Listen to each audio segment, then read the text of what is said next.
Então, estamos aqui mostrando alguns detalhes, né, do supermercado. A gente pode perceber que, por exemplo, essa faixa aqui, ó, essa faixa aqui, ela demonstra, esse cartaz, né, demonstra que é um preço fixo. E quando a gente trabalha em cima de preço fixo, o cliente ele se acostuma, ele tem a noção de que, por exemplo, se eu não for hoje eu posso ir amanhã, se eu não for amanhã eu posso comprar depois da manhã.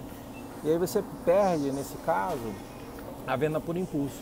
A gente vai ver aqui uma outra situação que discorda dessa razão aqui, que, por exemplo, esse preço aqui, ó, é um preço que mostra-se competitivo, mas embaixo acaba dando a mesma noção de um preço fixo.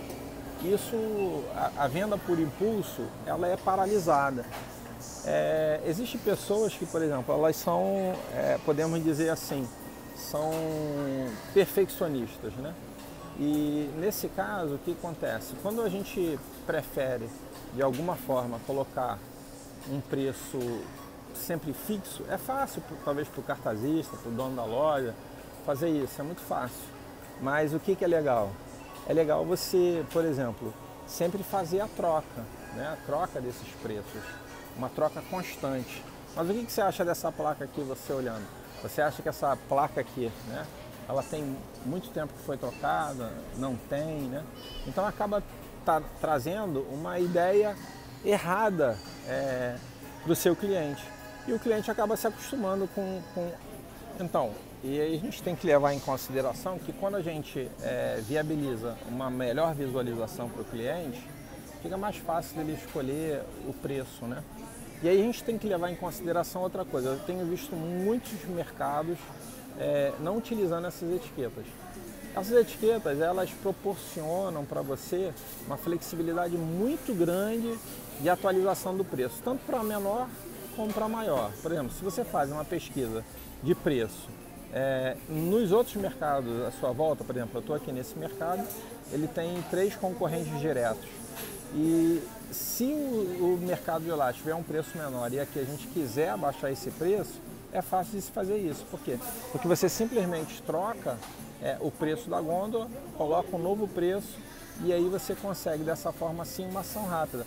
Agora imagina que você tiver utilizar uma máquina etiquetadora em todos esses produtos. Seria uma coisa assim muito louca. E a gente vê aqui um outro erro que é qual? É o erro exatamente das fitas cross, né? Por exemplo, as fitas cross, ó, elas estão legais aqui, que são a parte de queijo, né? Que você tem. Mas se você passar, né? Você, por exemplo, aqui também está dentro do padrão do macarrão, mas essa aqui, ó, poderia ser de alguma forma explorada. Ela poderia estar sendo explorada, ou seja, está se perdendo venda nesse ponto aqui. E existem outros produtos que, por exemplo, são produtos, né, que são os cortadores de batata, que não tem nada a ver com a loja. E aí você tem um grande problema. Uma coisa muito legal que essa loja aqui fez, por exemplo, ela diminuiu a altura da gôndola, fez direitinho, ó, tá vendo? Elas são gôndolas um pouquinho mais baixas, ele tinha a possibilidade de aumentar essas gôndolas, mas ele preferiu pensar no cliente. Show de bola.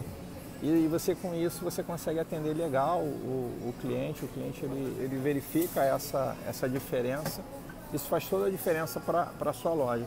E aí, por exemplo, você volta mais aqui, ó, você vê, né? O que tem a ver, né, palito de dente com macarrão? Mas imagina que essa mesma fita cross aqui estivesse onde tem azeitona, não é isso? Ela teria uma possibilidade muito maior de venda. E quando a gente pensa nesses pequenos aspectos, ou nesses aspectos dentro do nosso supermercado, faz toda a diferença. Por exemplo, agora é por volta de meio-dia e meio. Olha que legal, ó. A gôndola, ela está toda arrumadinha, ó, do jeito que o cliente gosta de ver, ó. Muito positivo isso, ó. Tá vendo? Ó? É muito positivo você ter todo o seu mercado arrumado, ó. E é meio-dia, tá vendo? Ele está reinaugurando a loja dele exatamente nessa hora.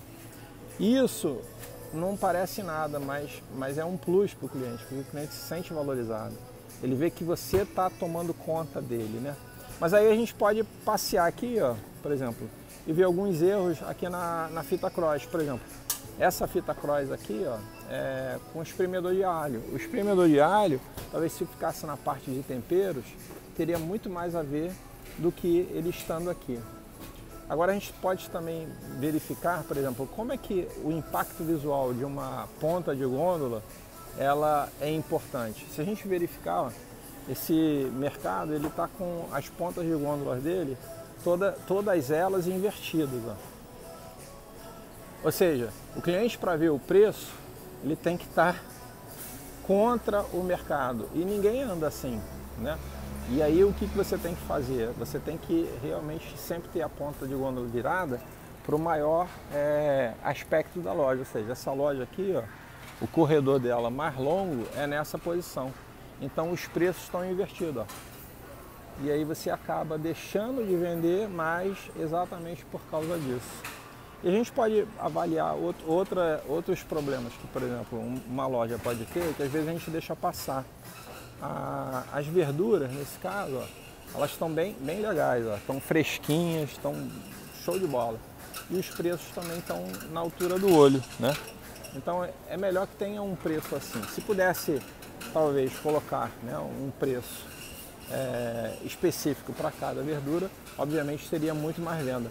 Mas ao mesmo tempo que se acerta num ponto, olha essa situação aqui, ó.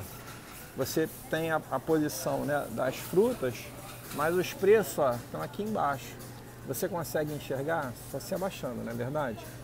Então essa situação aqui, ó, realmente a gente não deve permitir. Eu vi aqui uma coisa legal, que é barata, é grátis, podemos dizer assim, né? Que me chamou a atenção, que pode ser feito, não tem problema nenhum. Você consegue fazer melhor do que talvez deixar simplesmente daquela forma ali, quer ver? Eu vou mostrar aqui para vocês, ó. É esse preço aqui, ó. Ele está mais correto, ele está muito mais correto, apesar de ser feito um pedacinho de madeira, ó. Tá vendo? Ele é mais correto do que aquele preço lá embaixo. Ele faz toda a diferença, né? E a gente vê também, ó, por exemplo, uma ponta de gôndola aqui, ó, onde a rosquinha principal, ela teria que ter o quê? Teria que ter a promoção na parte de baixo, em vez daqui de cima. Ou seja, essa ponta, ela teria que ter feito um trabalho de se encher mais ela, colocar embaixo, e na parte de cima um produto que tivesse uma sinergia em cima desses preços. E aí você com isso conseguiria então mais venda por impulso.